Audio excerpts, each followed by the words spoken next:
X minus A Y minus బికి. సరే madam, మరి వాట్ ఈజ్ మెక్లారెన్స్ అనే వాళ్ళకి నేను మళ్ళీ మెక్లారెన్స్ ప్రాబ్లమ్స్ చెప్తాను.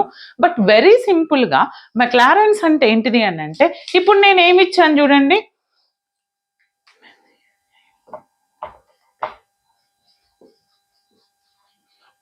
Maclaurin's series. ఈ మెక్లారెన్స్ లో మీరు ఏం చేస్తారంటే వెరీ సింపుల్, ఏం లేదండి, టేలర్స్ ని 1 అనుకొని in the tailors if a is equal to 0 and b is equal to 0 you will get our Maclaurin series.